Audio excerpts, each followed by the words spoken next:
사부대중이 흔연히 찾으셨어요? 에? 사부대중이 흔연히 우러러 인자와 저를 보고 있습니다. 찾으셨습니까? 뒤로 약간 갔습니다. 여기서 인자라고 하는 자체는 누구라고 그랬어요? 인자, 어지신분, 문수사리보살이라고 했잖아. 문수보살. 그러니까 지금 이 부분은 미륵보살이 문수사리보살에게 그렇게 이야기를 하고 있어요. 사부대중이라는 자체는 부처님을 중심으로 법문을 듣기 위해서 출가한 비구스님, 출가한 비구니 스님, 출가하지 않았지만 부처님을 믿는 남자 신도, 또 부처님을 믿는 여자 신도를 일컬어서 사부대중이라고 한단 말이죠. 이 사부대중이 우러러 보고 있어. 누구를? 문수보살과 미륵보살을 보고 있어요. 왜? 미륵보살이 문수보살에게 물으니까. 누구를 대신해서? 사부대중이 궁금증을 대신해서 문수보살이 묻고 있어요. 세존께서는 무슨 까닭으로 이와 같은 광명을 놓으시나이까? 여기서 광명이라는 자체는 부처님께서 무량의처 삼매에 탁 드셔가지고 고요히 앉아 계시는데 부처님의 이마에서 빛이 나가서 그동안 앞에서 설명했던 모든 내용들을 다 보여줬잖아요. 파노라마처럼 쫙 보여줬어요. 그래서 이와 같이 광명을 놓으시니까 불자문수여 곧 대답하시어 대중의 의욕을 풀어 기뻐하게 하소서. 자, 여러분들이 궁금한 사항이 있었어요. 저게 너무 궁금한데 누군가가 대신 이야기해가지고 거기에 대한 답을 얻으면 기뻐요, 안 기뻐요? 기쁘잖아요. 그래서 그렇게 대중의 그만큼 궁금하게 여기고 있으니 그 궁금한 사항의 의문을 풀어서 기뻐하게 하소서. 부처님께서 무슨 이름을 주시려고 이와 같은 광명을 놓으셔나이까? 부처님께서 무량의처 삼매에 들으셔서 그 빛으로 많은 부분을 보여주고 있는 부분을 보면서 궁금하게 물어요. 도량에서 얻으신 묘법을 설하시려 하시나이까? 수기를 주려 하시나이까? 여기서 여러분 수기라는 자체는 뭐라고 그랬어요? 미래에 네가 뭐가 될 거다. 여러분들이 수기라고 하는 건 대단히 중요한 부분이에요. 수기가 왜 중요하냐면 우리에게는 희망이잖아요. 희망. 너는 날 샜어. 이렇게 하면은 공부를 합니까? 안 합니까? 안 하잖아요. 너는 희망이 있어. 그래서 여러분들이 흔히 이런 거란 말이죠. 자, 부부가 살고 있어요. 부부만 살면 행복해요, 안 행복해요?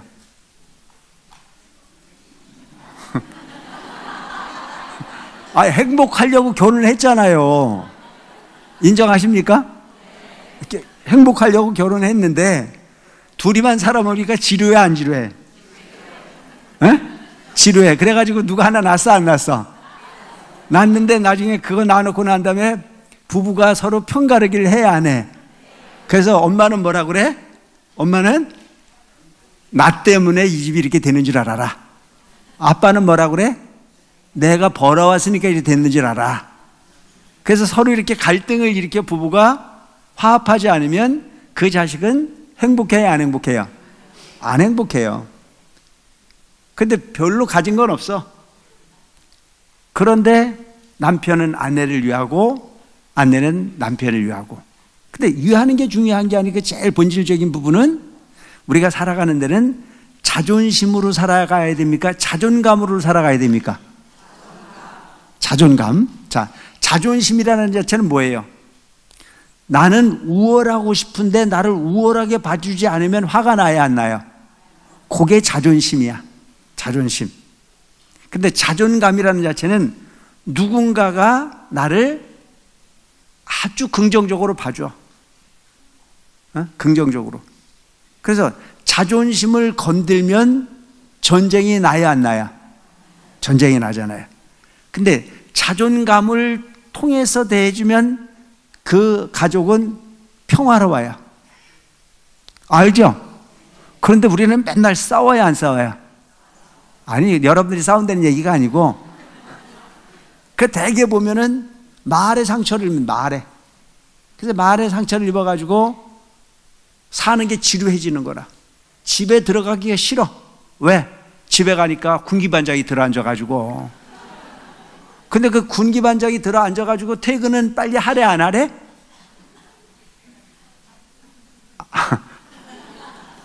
끝나면 땡소리 나면 오라고 해놓고 집에만 가면 군기를 잡으니까 이 퇴근하시는 그분은 퇴근하고 싶어요, 안 하고 싶어요? 그러니까 집에서 빨리 들어오는 거 들어오라고 하는 거 잊어버리고 친구하고 더불어서 한 잔 꺾기 시작하면 간이 부어요, 안 부어요? 간이 부어요. 그러면 이제 집에서는 또 뭐가 기다리고 있습니까? 처벌이 기다리고 있어요. 너 들어오기만 해봐라.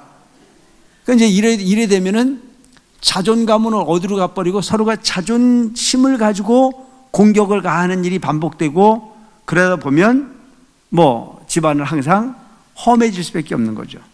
근데 지혜로운 엄마는 항상 뭐라고 얘기를 하냐면, 너 아버지는 참 훌륭하시다. 때를 잘못 만나서 그렇지 때만 만났으면 대박이 날 사람이다. 이렇게 얘기를 해준단 말이죠. 근데 그런 별로 인정받지 못하는 포지션에 있는데도 불구하고 남편이 그렇게 계속 말해주면 집에를 빨리 들어가고 싶어요? 늦게 들어가고 싶어요? 빨리 들어가고 싶겠죠. 그게 세상을 만들어가는 기술이에요. 그래서 제일 중요한 부분은 내 자식에게 훌륭하지 않아도 훌륭하다고 말해주고, 내 남편이 100% 마음에 들지 않아도 100% 마음에 드는 남편을 만들어 살 수 있는 사람이 진짜 지혜로운 사람이라는 얘기입니다. 아시겠죠? 법화경을 그냥 오면 안 돼. 이런 걸 딱 보고, 부처님은 참 대단하셨다.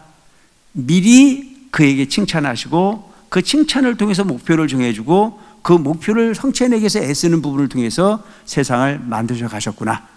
그럼 우리는 그 부분을 배워야 되는 거예요. 그거는 책에나 나와 있는 얘기지 나하고 전혀 관계가 없어. 뭐 부처님이니까 그런 얘기 했겠지 나하고 무슨 관계가 있어. 이런 얘기를 하면 이분은 이미 날 새신 분이다. 그래서 자녀들에게 항상 이야기할 때 나와 더불어 함께하는 배우자를 훌륭하다고 얘기하래요. 훌륭하다고. 옛날에 어떤 스님이 하는 얘기인데, 어떤 분이 그 어느 시골 마을에 갔더니 애를 업은 그 애어머니가 애를 으르고 있더래요. 애 으르는 거 알죠? 애를 으르면서 아이한테 이제 교육을 시키는 거예요. 등허리 엎여 있는 아이에게. 터도 덜도 말고 너 아버지만 같아라.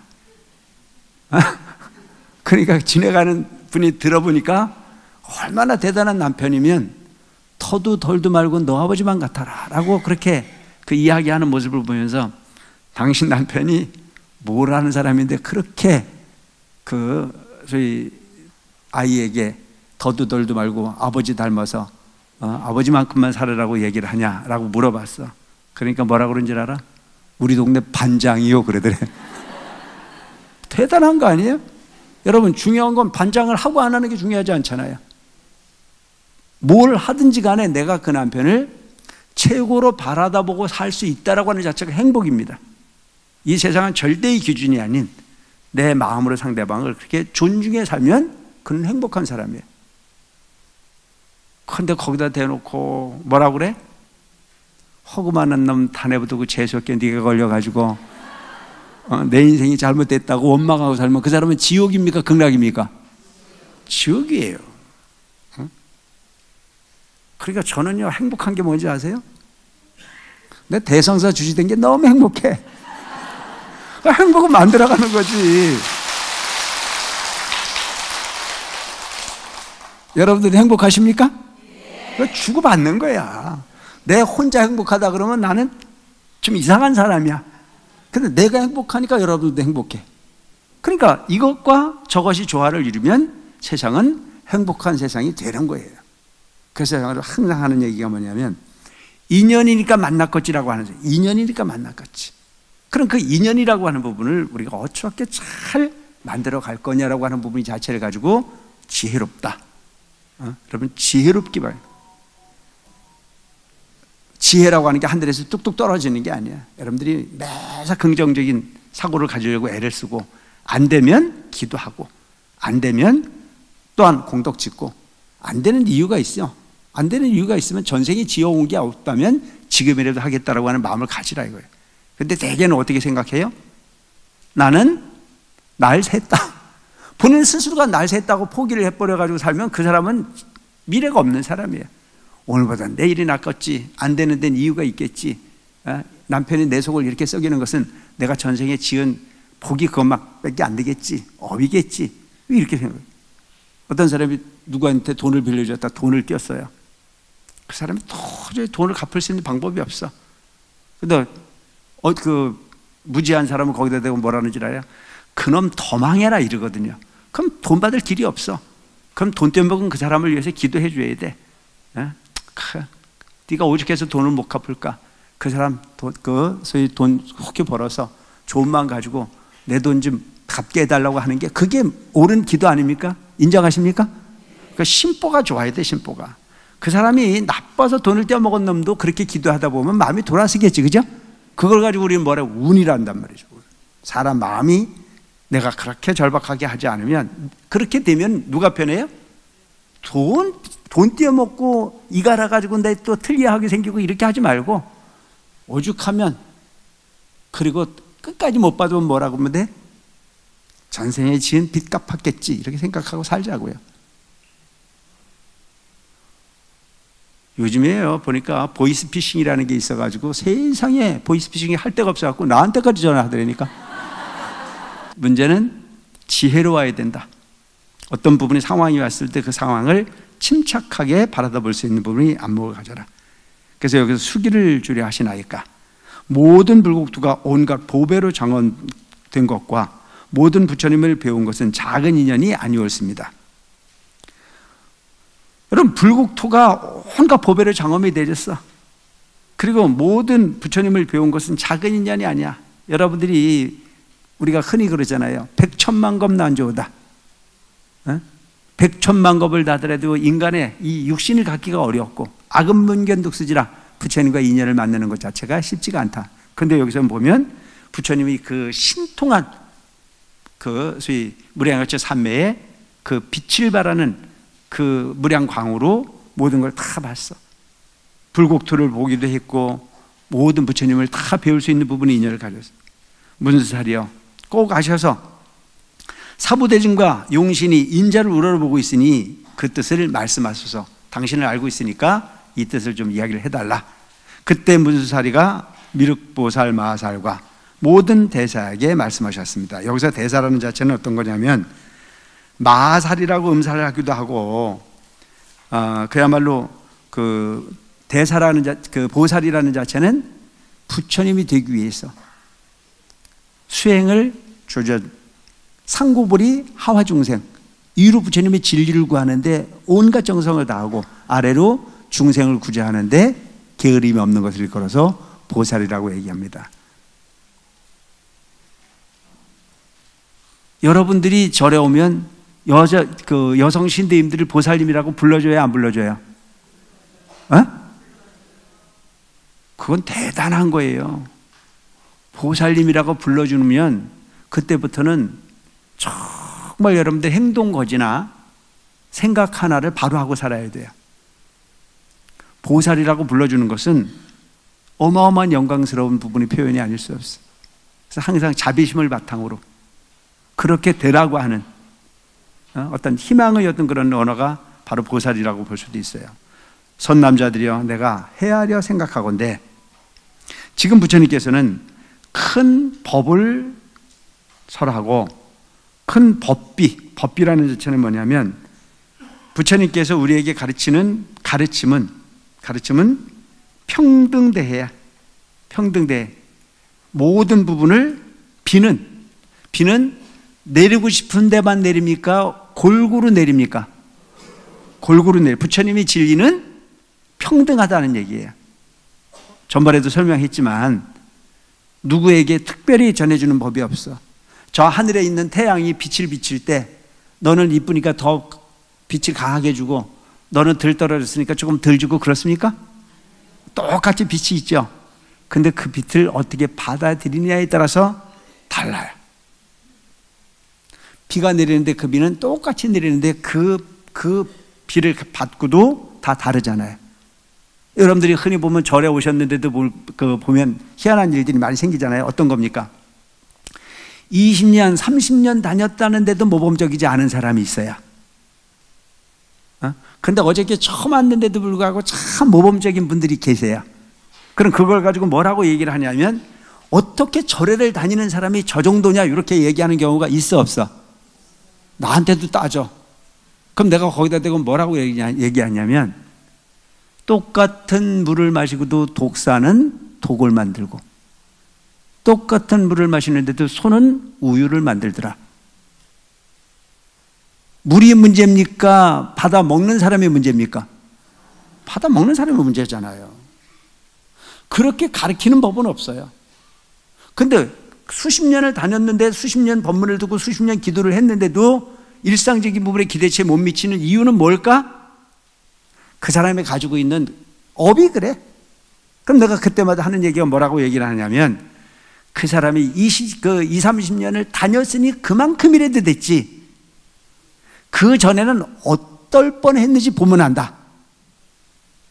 내가 가끔 얘기하잖아요. 제가 옛날엔 되게 못됐었어요. 근데 구인사 와서 수년 살다 보니까 꽤 괜찮죠? 달라지는 거예요. 이게 달라지는 게 무서운 거예요. 부처님 가르침이라는 자체는 우리 마음을 바꾸려고 자꾸 애를 쓰면서 서서히 바뀌어지는 게 우리 눈에는 보이지 않지만, 또 여러분들이 그 상대방을 볼 때 그만큼은 아니겠지만 그래도 바꿔지는 건 당연한 거예요. 왜? 듣는 것만큼 보는 것만큼 달라지는 건 당연하잖아요. 한꺼번에 확 달라지는 것 참 좋겠지만 그러기는 사실은 쉽지는 않다. 제가 옛날 얘기 한번 할게요. 제가 20대 중반에 구인사를 갔잖아요. 그래서 들어가자마자 6개월 만에 큰 스님을 모시게 됐어요. 그러니까 내가 좋아서 갔는데도 불구하고 가끔은 바깥 세상이 궁금했을까요? 안 궁금했을까요? 참 궁금했어요. 근데 신기한 거야. 구인사에 오는 사람들은 보면 다 결혼해가지고 다 잘 하는데도 소원 다 이뤘다고, 그땐 소원도 잘 이루어졌대. 다 소원 이뤘대. 근데 나는 이게 소원이 이루어지는 건지 안 이루어지는지도 모르겠고, 구인사 사는 부분이 밥만 먹으면 그 일을 반복해야 되는 부분이 지루하잖아요. 근데 이 일 자체가 큰 스님 모시는 일이다 보니까, 일이 사람들을 계속 상대를 하다 보니까 이 성격이 좀 날카로워지는 거예요. 들어오지 못하게 하는데 들어오려고 하고, 말 한마디만 하면 돼도 10마디 20마디 하고, 그러면 그 사람 입을 가서 묶어야 되고 그러면 입을 본인이 표현하려고 하는 걸 내가 못하게 제재를 하니까 내가 미워요, 안 미워요?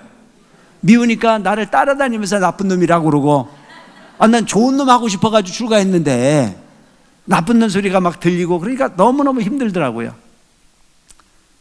그래 나는 이렇게 나쁜 놈인데 내가 이렇게 스님 계속 할 수 있을까, 이런 생각도 들었어. 그러고 있다가 세속에 있는 친구들이 가끔 연락이 와요. 야, 이런 일이 있었다, 이런 일이 있었다. 근데 그게 그렇게 궁금했어. 근데 여러 친구가 있었는데 마지막 친구가 결혼을 하는데 그때는 한번 와봐 달라. 그래서 그때는 가보고 싶더라고요. 큰 스님께 여쭤서, 큰 스님 여기 다녀와도 됩니까? 그랬더니 큰 스님께서 두 말도 안 하고, 그래 갔다 와. 원래는 안 보내주시는데 기가 막힌 스님 갔다 와라. 그리고 아예 갔다 오라고 돈을 세지도 않고 주셨어요. 갔다 오라고. 그때 돈 꽤 많이 받았어요. 근데 거기 결혼을 한다는데 사복 입고 갈 수는 없잖아요. 그래서 또 빨간 넥타이에다가 머리를 빡빡 감고 그리고 갔거든요. 근데 친구들이 얼마나 지들은 재미있는지 재밌어 죽어요. 근데 나는 그게 하나도 재미가 없어요.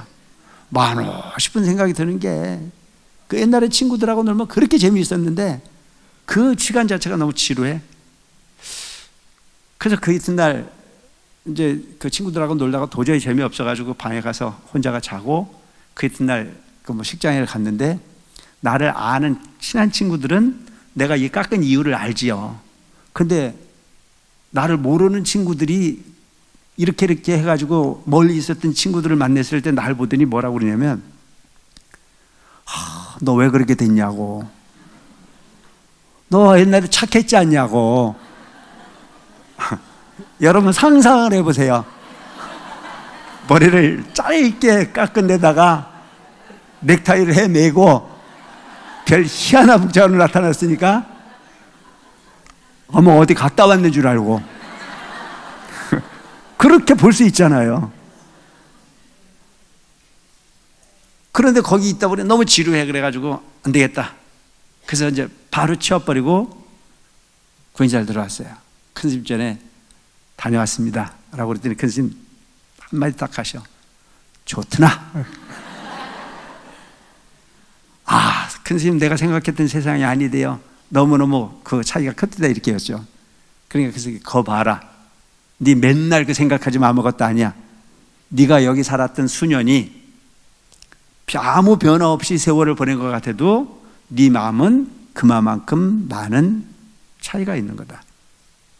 아시겠습니까?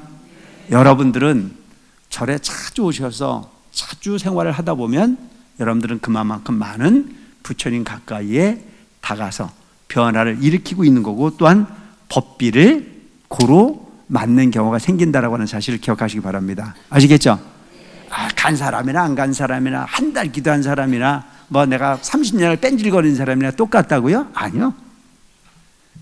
절에 오려고 하는 정성만 가지고 움직여도 그것은 어마어마한 차이가 있는 거다. 그래서 여기서 얘기하고 있는 부분은 바로 소위 말하는 법비, 부처님의 법비는 두 가지가 있다. 하나는 평등대회를 이야기하는 거고, 하나의 기능은 수기를 이야기하는 거예요. 그리고 여러분, 부처님 가까이에 다가와서 자꾸 하다 보면 무언의 수기가 여러분들에게 내려진다는 사실을 받아들이시기 바랍니다. 아시겠죠? 대단히 중요한 부분인 거예요. 큰 법고둥을 부시고, 여기서 법고둥이라는 자체는 부처님의 음성을 이야기하는, 부처님의 음성, 부처님의 설법의 내용. 그래서 부처님의 그 소위 음성은 그 고동같이 넓고 멀리 퍼져. 그래서 모든 사람들이 다 알아먹는, 그렇지만 그 소리가 너무 온화해서 감동을 준다.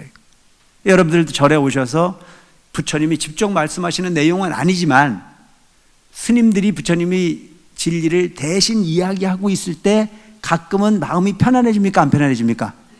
아, 그렇구나라고 하는 걸로 감동이 올 때가 있죠. 이게 바로 법고둑이라고 볼 수가 있어요.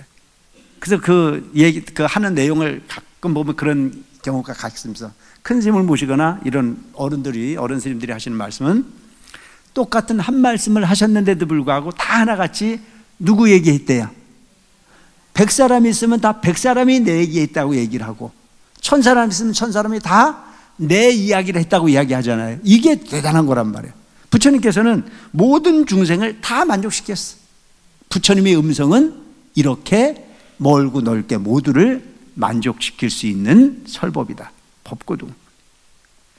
그러니까 부처님은 그냥 부처님의 말씀이라는 자체의 목적은 모든 사람들을 만족시킬 수 있는 궁극적 목표는 성불 해탈할 수 있는 부분이 가르침이기 때문에 적은 사람은 적은 대로 받아들이고 큰 사람은 큰 대로 받아들인다. 하늘에 비가 오는 부분도 각자가 다 받아들여 본인의 깜냥만큼 받아들여 자기를 생장시키듯 부처님의 말씀은 그런 부분이다. 법고둥이. 그 다음에 큰 법고를 두드리시며, 법고를 두드리는 자체는 한 사람을 일깨우는 게 아닌 불성을 가지고 있는 모든 사람들을 다 일깨우는 거예요. 여러분들에게는 마음이 10법계가 있다고 말씀드렸잖아요. 지옥, 악이, 축생, 수라, 인간, 천, 성문, 영각, 보살, 불이 있는데 부처님 말씀은 그 중에 부처님의 불성을 일깨우는 역할을 한다. 그래서 큰 법의 뜻을 펴시려는 것 같습니다.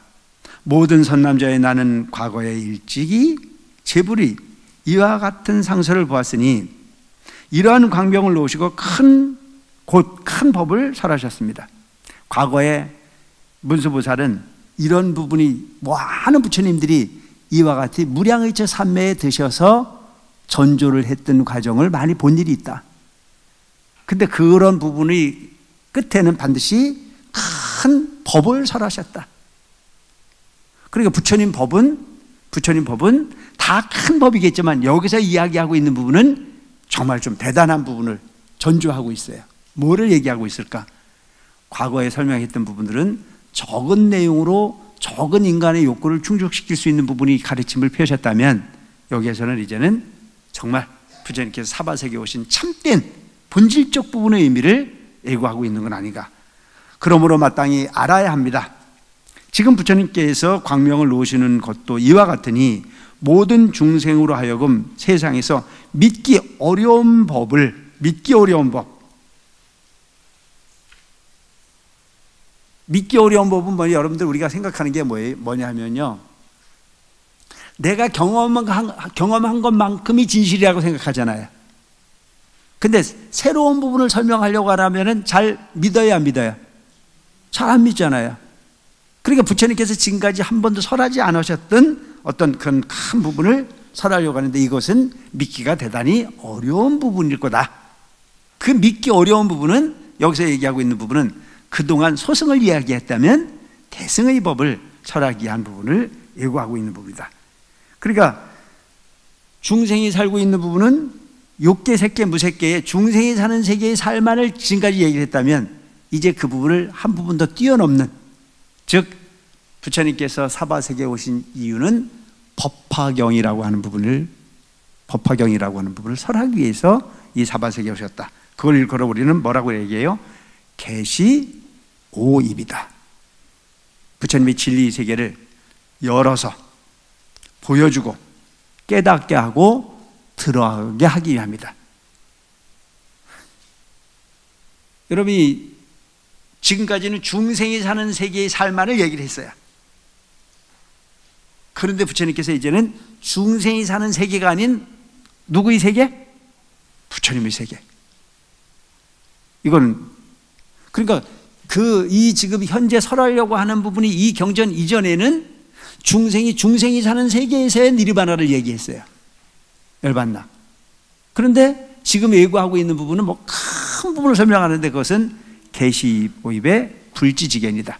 부처님의 진리 세계를 열어서 보여주시고 깨닫게 하고 들어오게 하기 위함이다. 그래서 중생으로 하여금 묻기 어려운 법을 다 들어서 깨닫게 하고자 이 상서로운 것을 나타내는 것이다. 모든 선남자야, 과거에 한량하고 가없는 불가사의한 아승직업 전에 부처님께서 계셨는데, 그 이름이 일월등명이라. 일월등명이라고 하는 부처님께서 계셨고, 그 일월등명 열애라는 자체는 뭐가 열애요? 열애라는 자체는 있는 그대로의 세계를 있는 그대로 볼 수 있는 분. 여러분은 이 세상을 있는 그대로 보십니까? 많이 설명드렸는데 있는 그대로 봐요? 기분 내키는 대로 보잖아요. 기분 내키는 대로. 여러분들의 마음은 늘어났다 줄어났다, 빈덕이 죽을 듯하게 살아요. 이게 중생이란 말이죠. 그러니까 큰 스님이 바라다보는 세계와 우리가 바라다보는 세계가 다른 거예요. 누군가가 나를 조금만 인정을 해주면 세상을 다 얻은 것처럼 행복했다가, 누군가가 나를 조금만 험담을 하거나 기분 나쁘게 대하면 갑자기 먹구름이 올라와가지고 죽을 것 같은 마음이 생기잖아요. 그래서 이게 중생심이란 말이죠. 근데 열애는 자체는 그렇지가 않아. 기분에 끄들리지가 않아. 그래, 이 부분을 제가 이렇게 예를 들어줬잖아요. 내 아이는 그냥 내 아이일 뿐이야. 처음도 끝도 항상 내 아이니까 사랑스러워야 되는데도 불구하고 그 아이가 달라 보일 때가 있어. 왜? 남편이 나한테 잘해주면 그 아이는 더 귀하게 보이고, 남편의 속을 바글바글 끓이면 그 아이가 어떻게 보여요? 제비를 닮아가지고 이 편도 안 갈라도 되는데 편을 갈라가지고 보잖아요. 그럼 아이는 헷갈리는 거야. 일관성이 없어. 우리 엄마는 어떨 때 빈덕이 날 때는 안아도 주고 온갖 정성을 다하다가 조금만 기분이 우울해지면 이게 날아가고 저게 날아가고, 가만히 있는 아버지까지도 편을 갈라가지고 성을 가르고 이런 경우가 생기잖아요. 근데 부처님은 거기에 끄들리질 않아. 항상 그대로. 은공이라는 자체는 뭐냐면 마땅히 공양을 받을 만하신 분이야. 인간으로부터도 공양을 받아도 부끄러움이 없고 천상의 공양을 받아도 부끄러움이 없는 분이야. 그래서 제가 가끔 그러잖아요. 옛날에 내가 멋모르고 누가 갖다 주면 좋아했는데 요즘은 내가 겁나는 거예요. 왜? 나는 아직 은공이 안 됐으니까. 은공이라는 자체는 공양을 받을 만한 분. 정변지, 세상을 바르고 평등하게 깨달은 분이야. 세상을 바르고 평등하게 세상을 볼 줄 아는 분. 정변지, 명행족, 밝게 알고 수행하는 모든 부분이 덕목을 다 갖추신 분. 그러니까 이건 지금 부처님을 부르는데 부처님이 그 별명이 10가지가 있어요. 그를 일컬어서 열의 10호라. 열애를 부르는 10가지의 또 다른 이름을 지금 설명하고 있습니다. 선서, 미혹한 곳에서 지혜로운 곳을 가신 분이라. 중생에서 부처가 되신 분. 세간을 잘 알아서 중생을 뜻대로 바로 가르칠 수 있는 분이 능력을 갖추신 분. 무상사, 지극한 과를 증득하셔서 더 이상 이거 없이 모든 걸 다 하시는 분. 조어장부, 중생을 자비로 잘 이끌어서 내시는 분. 천인사, 하늘의 스승, 인간을 포함한 모든 존재를 다 스승으로서 이끌어 주시는 분. 불세존, 최고의 깨달음을 얻어 존귀한 분이라고 하는 10가지 명호의 부처님이 계셨다. 정법을 잘 설하되, 정법이라는 자체는 뭐예요? 그냥 마구 하는 게 아니야. 바른 법을 설하시는 분이야. 그 바른 법을 설하시되 처음도 좋고 중간도 좋고 끝도 다 훌륭하시다. 이게 이제 그 정법을 이끄는 부분과 그렇지 않은 부분의 차이가 이런 부분이란 말이죠. 우리는 옳다고 생각했던 부분이 틀린 게 되는 경우도 있고 틀렸다고 말하는 경우가 옳은 경우도 생기잖아요. 그럼 이게 알고 한 겁니까? 모르고 한 겁니까? 모르고 하잖아요. 모르고. 그걸 다 알 것 같으면 뭐가 걱정이야. 그러니까 그걸 모르니까 우리는 틈만 나면 어딜 가요? 잘 모르니까 어딜 가? 깃발 달린 데 가잖아. 그건 내가 볼 때는 참 아닌 것 같아. 그래서 여러분들이 반드시 순일무잡, 절대 어느 부분에 치우침이 없는, 처음도 좋고 중간도 좋고 끝도 좋을 수 있는 부분으로 세상을 살아야 되는데, 그런 정법을 설하시되 그 뜻이 깊고 원대하고 그 말씀이 절묘하시며 순일 무잡된 것이 섞이지 아니하여. 잡된 것이 섞이지 않아. 욕심이 없어. 그냥 있는 그대로를. 그러니까 여러분들이 금도 18K도 금이고 24K도 금인데 진짜 순일무잡한 금이 되려면 뭐가 돼야 돼요? 24K가 돼야죠. 순일무잡, 잡된 게 섞이지 않는 맑고 깨끗한 거룩한 모습을 갖추셨습니다. 완벽한 부처님이시라는 얘기죠. 중생의 어떤 그런 부분은 업이 거기에 묻어나지 않고 청정한 부분의 지혜를 완벽하게 갖추셨습니다. 성문을 구하는 이에게는 사제법문을 설하셔. 자, 진리를 듣고 깨달음을 구하고자 하는 사람에게는 사제법문이라고 하는 부분을 이야기하는데, 사제법문은 뭐냐? 생, 노, 병, 사. 고진멸도를 얘기하는 거예요. 사제, 팔정도를 이야기하는데, 사제법문의 자체는 고통, 그 고통의 원인, 그 고통의 해결, 그 고통을 해결하는 문. 그래서 이 8가지의 길을 얘기하는데, 나고, 늙고, 병들고, 죽는 부분을 건너서. 오늘날 우리가 흔히 보면 부처님께서 가장 먼저 설하신 부분이 교진녀를 비롯한 5비구를 만나서 가장 첫 번에 설하셨던 가르침이 사제 8정도라고 했다 그랬잖아요. 그 사제 8정도로 설한 이유는 뭐냐면 우리는 환자라고 하는 사실을 알아야 약을 먹지, 환자라고 하는 사실을 알지 못하면 약을 먹어야 안 먹어요? 고통 속에 있으면서 고통인지 모르는 게 더 큰 고통인 거예요. 나고 늙고 병들고 죽는 게 고통이잖아요. 원증이고 미운 사람하고 만나는 게 고통이고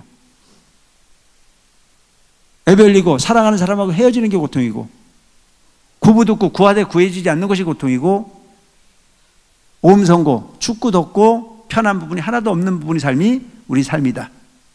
그럼 이 부분은 왜 만들어진 거냐? 탐내고 성내고 어리석은 부분이 결정체다. 그 부분을 해소할 수 있는 부분이 뭐냐? 정견, 바르게 봐야 된다. 그래서 그런 부분이 문제를 위해서 설명하셨던 부분이 사제법문을 설하셔서 마침내 열반에 이르게 하셨고, 벽지부를 구하는 사람에게는 12인연법을 설해 주셨으며 연기법을 설해 주셨으며 보살에게는 육바라미를 설하셔 안육따라 삼맥삼불이를 얻어 일체중지를 이루게 하셨습니다. 자, 여러분들 좀 전에 얘기했던 우리 삶이 괴로움이라고 하는 부분에 대한 것은 다 이해하셨죠? 나고 늙고 병들고 죽는 거 괴로움이라는 거 아시죠? 이 괴로움이 다가 아니고 사랑하는 사람하고 헤어지는 게 괴로움이에요. 그럼 사랑하는 사람하고 헤어지는 게 괴로움이라는 사실을 알았으면 그 사랑하는 사람하고 헤어지지 않는 것도 중요하겠지만 안 헤어질 수 있어요? 안 해와서 몰라요? 아니, 사랑하는 사람하고 헤어지면 고통이라는 건 아니까 그럼 안 헤어지면 될 거 아니야 그러잖아요. 근데 헤어지고 싶어 헤어지는 게 아니고 어쩔 수 없이 헤어질 수밖에 없는 일들이 생겨야 안 생겨요? 생기잖아요. 그러니까 그건 절대의 고통이에요. 내가 좋아하면 좋아하는 것만큼 괴로움이 생길 수밖에 없어요. 그러니까 내가 가끔 여러분들에게 얘기할 때 뭐래요? 사랑은 눈물의 씨앗이라. 사랑은 눈물의 씨앗. 그 흐름을 제대로 알고 있으면 그 괴로움으로부터 자유로울 수가 있어요. 그리고 여러분 참 보면 사랑은 변해야 안 변해요? 사랑도 아니잖아. 그럼 사랑은 변하지 말아야 되는데 사랑이 변하잖아요. 그럼 그 사랑은 누가 변하게 했나요? 누가? 내가. 그러니까 내가 참 보면 너 없이 못 살겠다고 난리 칠 때는 언제고 너만 없으면 살겠다고 난리를 치는 걸 보면 참 인간이 참 못 믿을 게 인간이라는 생각이 들어. 내가 오죽하면 중이 됐겠어. 아니, 그러니까 너 없이는 못 살 것 같아서 온갖 정성을 다 들여놓고 한참 살고 나면은 너만 없으면 살 것 같다고 얘기하는 우리 삶을 보면 참 빨리 중생이기를 거부하는 여러분들이 되시기 바랍니다. 아시겠죠? 그 이치를 알려거든 기도하셔야 돼요. 원증이고 미운 사람하고 만나는 게 괴로움이에요. 그럼 어떻게 하면 안 괴로워요? 어떻게? 만나면 미운 놈을 만나는데 뭐. 참 희한해.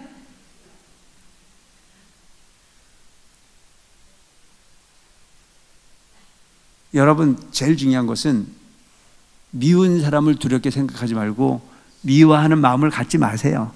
근데 그게 돼, 안 돼? 안 돼. 왜? 따라하세요. 업이야. 그걸 알면 우리는 기도를 해야 돼. 그걸 알면.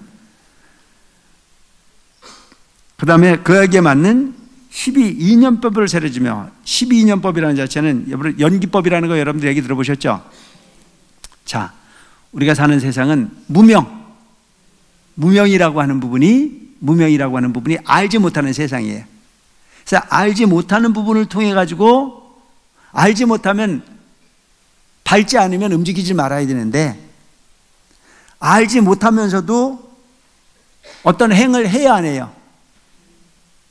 행을 하면 그 행을 한 부분은 업이 되는 거예요. 자, 여러분들이 예를 들어서 교통법규를 아는 사람은 빨간불에는 건너가지 않습니다. 그러면 딱지가 끊어져요, 안 끊어져요? 안 끊어져요. 그런데 교통법규를 모르는 사람은 빨간불인데도 건너가요. 그럼 교통경관이 와가지고 딱지를 끊어야 안 끊어요? 끊으면 그 사람의 입장에서는 억울해요, 안 억울해요? 몰랐는데. 그럼 몰랐으면 안 아파야 되는데 몰랐는데도 벌금은 나오게 돼 있어요. 오늘날 우리가 무명을 통해 가지고 세상에 나왔어. 그 무명을 통해서 세상을 나오다 보니까 엄마한테 떼쓸 일은 아니야. 그런데 젖 안 준다고 떼를 써야 안 써요? 이해가 잘못되나? 부모는 사실은 안 줘도 그만이에요. 근데 오늘날 우리는 흔히 보면은 그 이치를 모르면 부모에게 온갖 원망을 다 해요. 뭐라고 얘기를 하냐면 그럴 걸 왜 낳냐고 따지잖아요. 모르기 때문에 따지는 거잖아요. 근데 어버이 이치를 알고 나면 아, 그게 그런 게 아니구나. 부모에게는 효도를 해야 되는 게 당연한 거구나. 인간 세상에 태어나게 해준 것만으로도 상상을 초월하는 어마어마한 공덕이라고 하는 사실을 알고 나면 부모에게 그동안 원망했던 부분이 크게 미안해진단 말이죠. 그것이 아는 것과 모르는 것의 차이일 수 있어요. 그래서 무명을 통해서 행을 하는데 그 행은 없어지는 게 아니라는 거죠. 내가 움직이는 것 자체는 잘하면 선업이 되는 거고 잘못이 움직여지면 악업이 되는 거예요. 그러니까 여러분들이 짓고 여러분들이 받는 부분을 반복하는 부분이 우리 삶이라는 사실을 꼭 기억하시고 업에 걸리지 않도록 살기 위해서 노력하는 여러분들이 되시기 바랍니다. 아시겠죠? 그래서 문명을 통해서 행을 일으키는 것은 중생이 사는 세계고 부처님은 명행족이란 말이죠. 밝은 행을 하시는 분이야. 그래서 부처님 가르침을 완성했을 때 우리는 무명이 아닌 명행족, 밝은 행동을 통해서 업으로부터 자유로운 나를 만들 수 있다. 근데 우리는 무명을 통해서 행을 일으키고 행을 만들어서 행을 움직이다 보니까 갔던 길은 익숙해요, 안 익숙해요? 익숙하니까 또 가야 안 가요? 이 거리를 그래서 우리 식이라고 한단 말이죠. 그래서 내가 가봤던 부분을 가지고 옳지 않은 일인데도 불구하고 옳다고 우깁니까, 안 우깁니까? 우기잖아요. 무명이 행을 일으키고 행이 제대로 된 행위가 되는데 옳지 않은 행을 한 부분을 식으로서 저장하는 겁니다. 이 업이라는 게 얼마나 무서운 건지 아냐면 자동차를 타고 편리하게 갈 수 있는 일인데도 불구하고 자동차 타면 죽을까봐 못 가고 걸어만 다니시는 분이 있어요, 없어요? 무서운 거예요.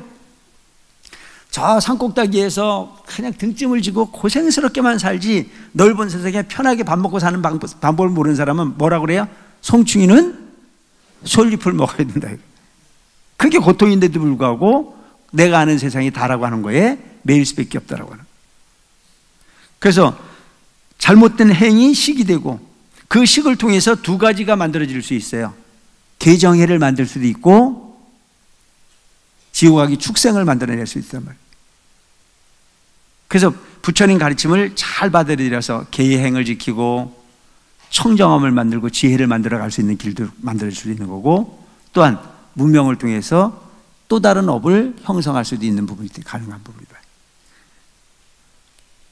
그래서 식이라고 하는 부분이 생기고 나면 뭐가 생기냐면 명색이 생겨요. 명색이라는 자체는 몸과 마음이 생기는 거예요.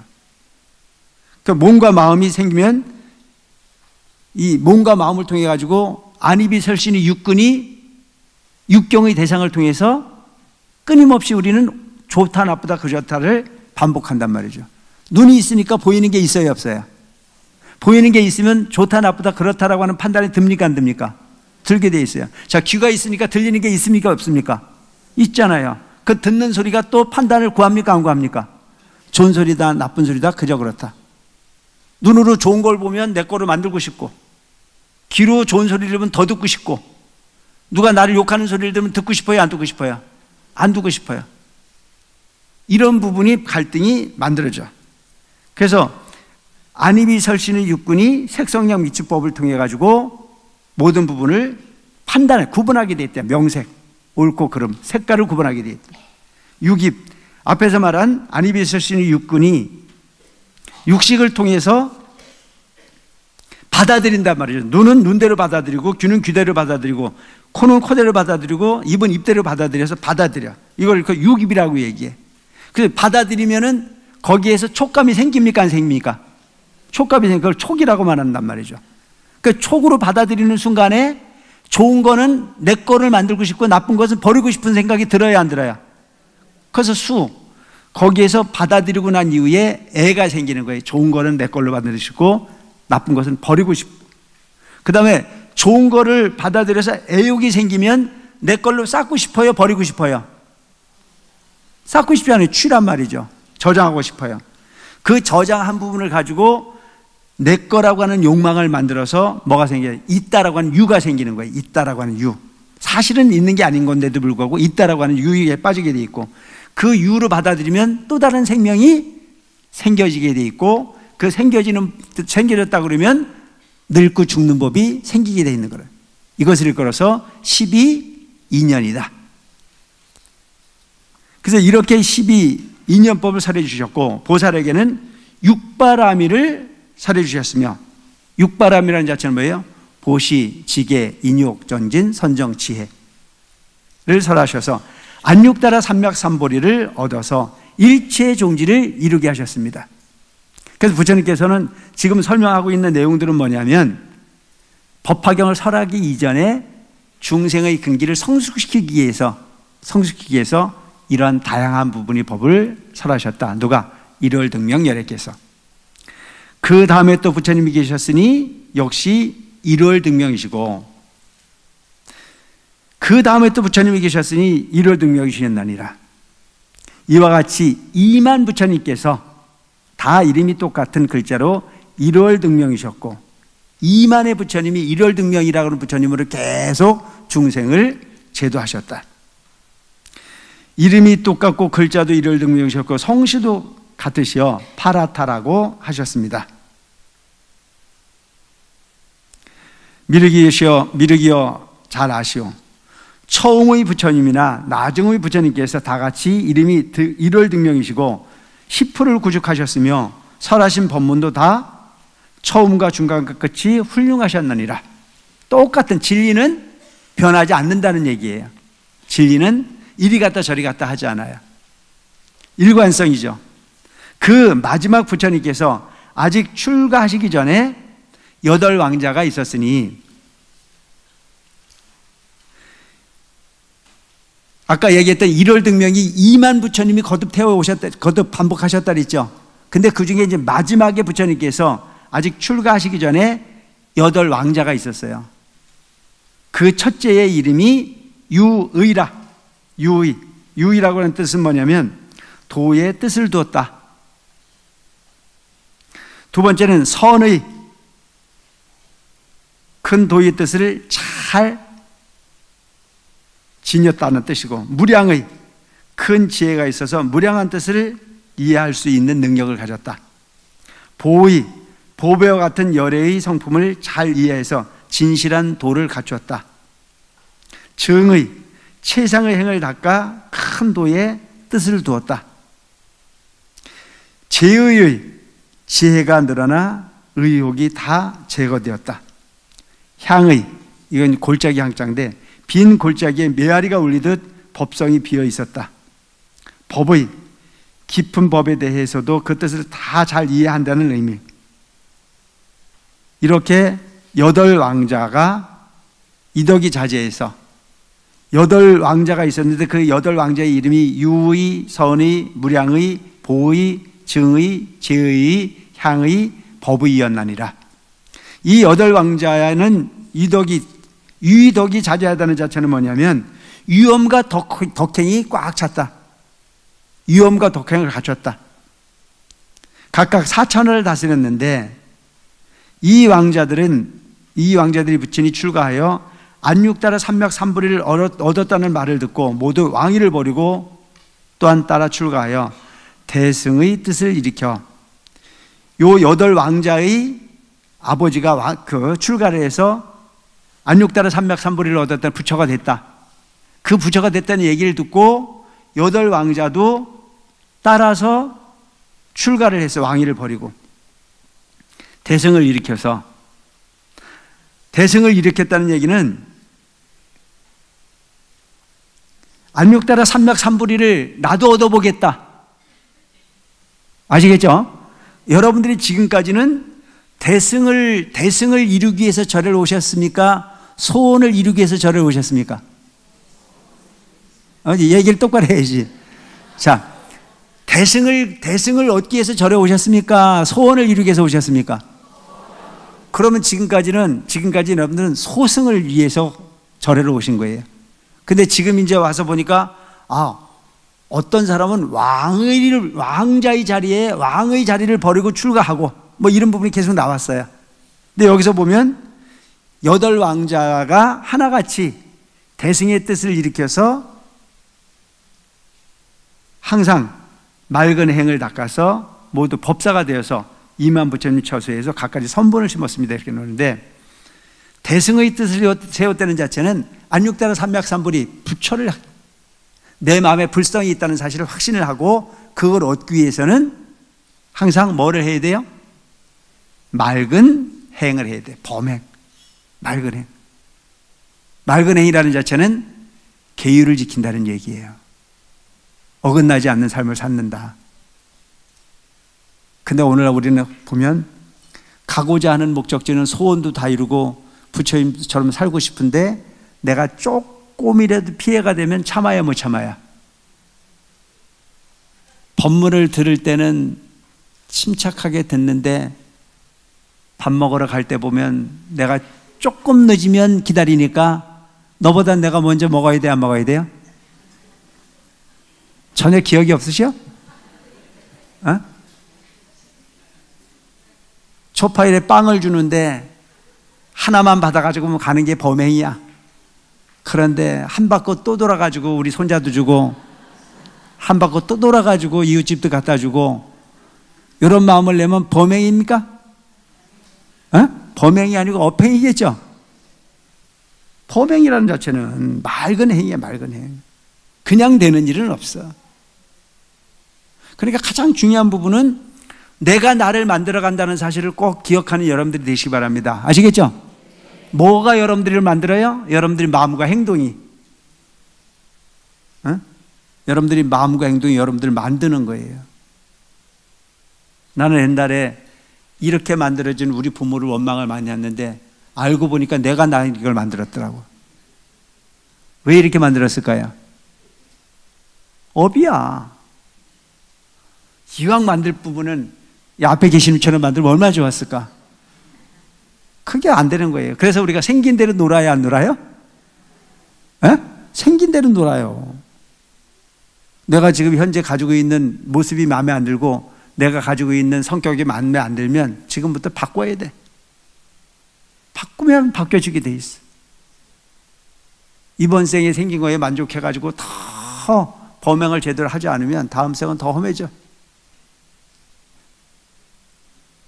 그래서 여러분, 우리가 흔히 보면 환골탈태. 마음을 잘 쓰면 잘 쓰는 마음대로 그 사람이 변하게 돼 있어요. 참 희한한 일이 많아요.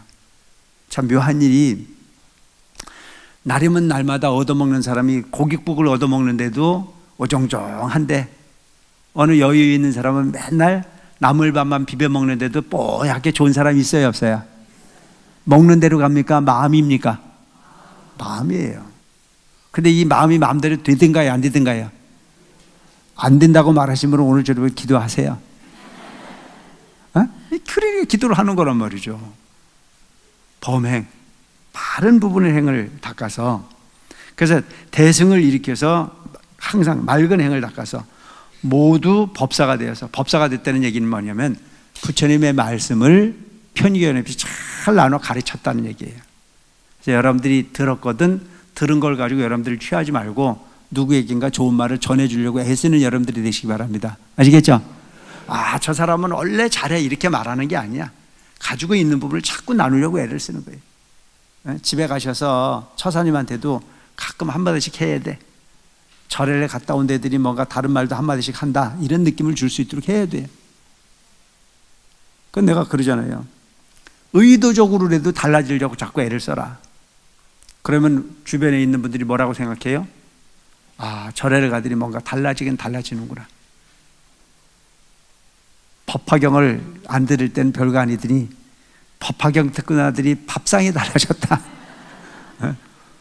법화경을 하고 나더니 완전히 집안이 달라졌다, 이런 느낌을 주는 것은 법화경 가피가 있는 겁니까, 없는 겁니까?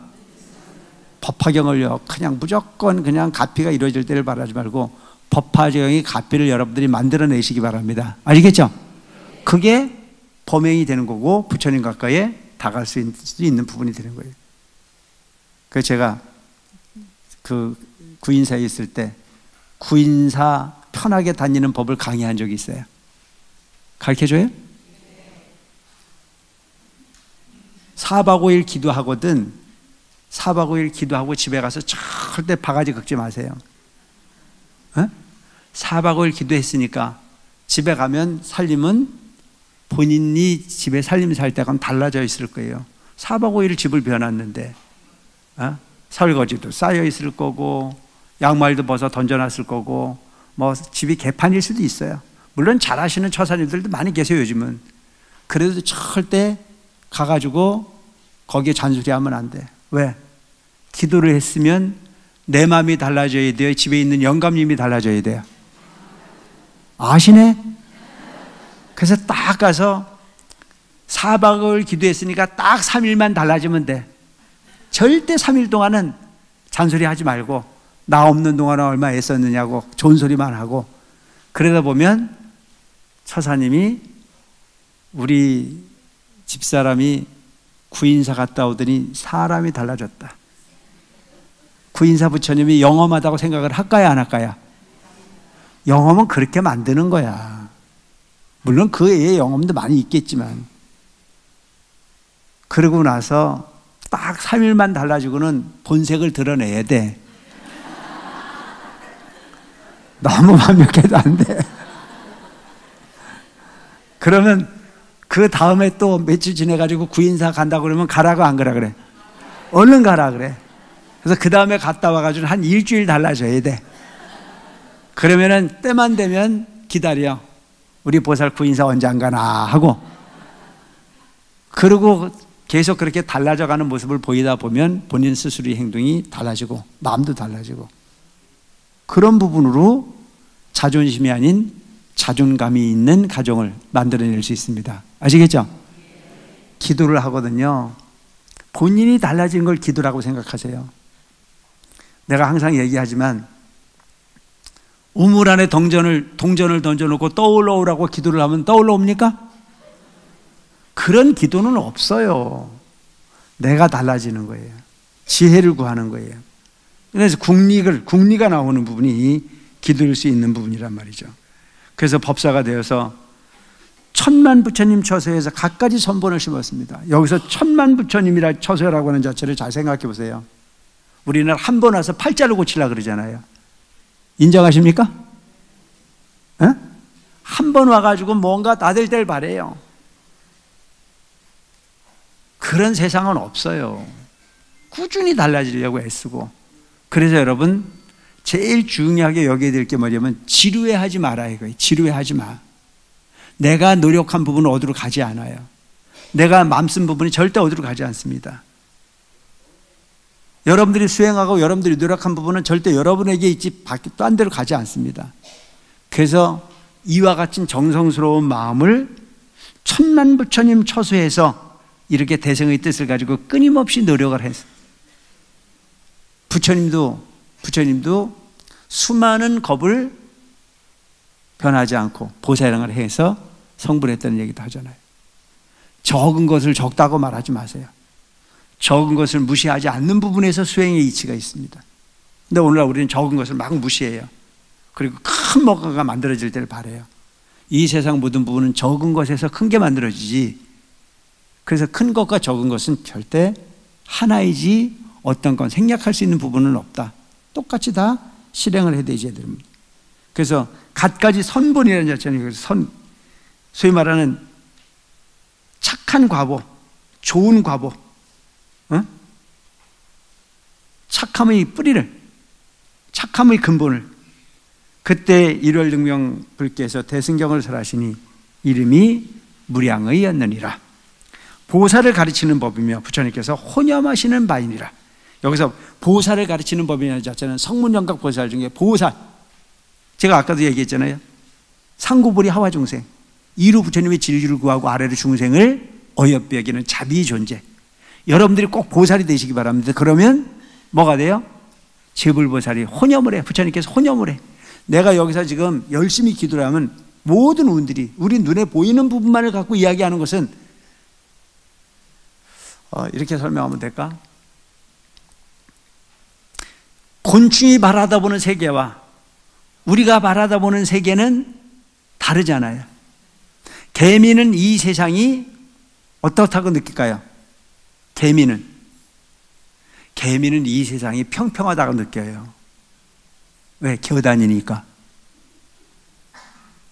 근데 우리는 세상을 직립해서 보행을 하니까 거의 있는 그대로 봐야 안 봐요?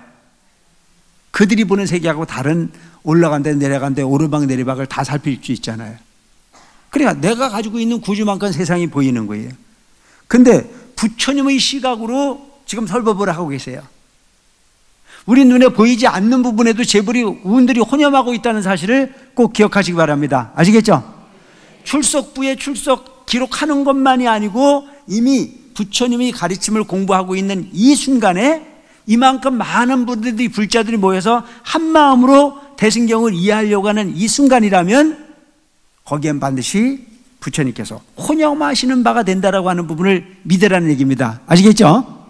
이게 대단히 중요한 부분이에요. 뭐가 그럴까? 아니면 없는 거예요. 그래서 제가 항상 하는 얘기가, 내가 선행을 했고 내가 바른 행을 했거든 그것이 헛되었다는 생각을 하지 마라. 이건 꼭 있다. 내가 설거지라도 한번 했으면 했다라고 하는 쪽 생각을 항상 가지라 이거예요.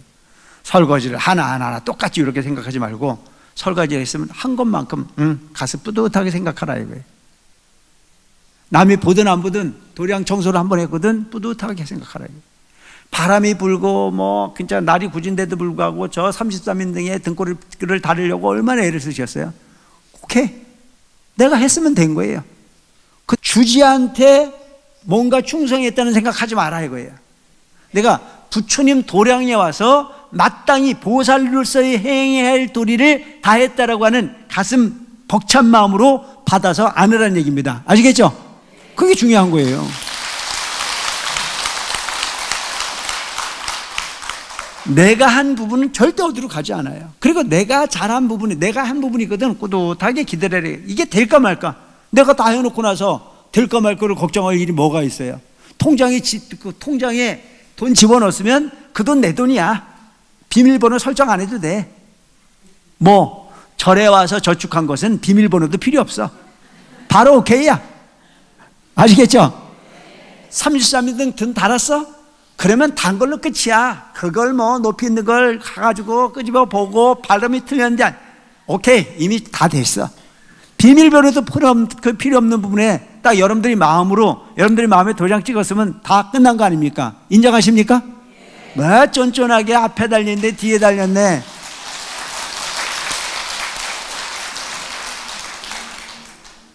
뭘 그렇게 엄청나게 한 것도 아니야. 딸랑 10,000원 하나 적어놓고 앉아가지고, 우리 회장님처럼 100등씩 따라오는 사람은 그걸 좀 어떻게 감당을 할까? 신경 쓸 게 없는 거야. 딱 마음에 딱 해서 내가 해놨으면 내가 바른 행을 했거든 뿌듯하게 환희심 있게 받아들이라 이거예요. 그래서 내가 항상 하는 얘기가, 구인사 가서 4박 5일 기도하고 나올 땐 절대 잘했느니 못했느니 하지 마라 이거예요. 나는 지금 구인사 왔다 갔어. 그걸로 오케이. 집에서 잠전 너하고 달라. 그런 긍지를 가지고 사시기 바라요. 여기 그 절에 오셔가지고 연세가 높으신 보살님들 저 주방에서 정말 보면 안 됐어. 그릇을 씻고 음식을 하고 애를 쓰시는데 오케이야. 내가 노력해서 행한 부분은 절대 어디로 가지 않는다. 그게 공덕이란 말이에요. 공덕. 그래서 그 공덕은 이미 보살이 행위 되는 거고 부처님께서 혼념하시는 바가 된다라고 하는 부분이 믿음을 가지라 이거예요. 그 가끔 보면 요즘 그런 얘기도 많이 해. 저래서 열심히 가서 그 초파일이라 봉사도 하고 했는데 저녁에 밥도 안 사주고 술도 안 사주고 이런 얘기도 들려. 그거 얻어먹으면 그게 말짱 꽝돼. 그냥 내가 한 걸로 만족하시고 더 다른 일을 하려고 애쓰시는 마음을 가지고 사시기 바랍니다. 아시겠죠? 그리고 꼭 한 가지 부탁하는데, 화장실에 가서 청소를 하더라도 여러분들이 마음은 어떤 마음을 가져야 돼요? 내가 부처님의 불기를 닦는다는 마음을 가지고 닦으시기 바랍니다. 아시겠죠? 이 더러운 놈 화장실을 내가 왜 닦아야 돼? 집에서도 안 하는 일을 이렇게 생각하지 마시고, 도량이기 때문에 이 도량에 오는 모든 부처님에게, 모든 제불에게 내가 공양을 올리는 공양 따기를 닦는다는 마음을 갖고 살아보라 이거죠. 그분이 보살이에요. 그 행위의 끝에 공덕이 되는 거고 가피가 되는 거고, 그런 부분의 행위 끝에 여러분들이 불성의 주인공으로 거듭날 수 있다는 점을 꼭 기억해 주시기 바랍니다. 행복하고 행복하다. 월, 도, 스님 지음. 좋은 사람을 만나면 행복하고 미운 사람을 만나면 불행합니다. 그럼 나 자신은 좋은 사람인지 생각해 보세요. 좋은 사람을 만나게 해달라고 기도하기보다는 내가 먼저 좋은 사람이 되기 위해서 노력하면 기도보다 훨씬 빨리 그 소원이 이루어질 거라고 생각합니다.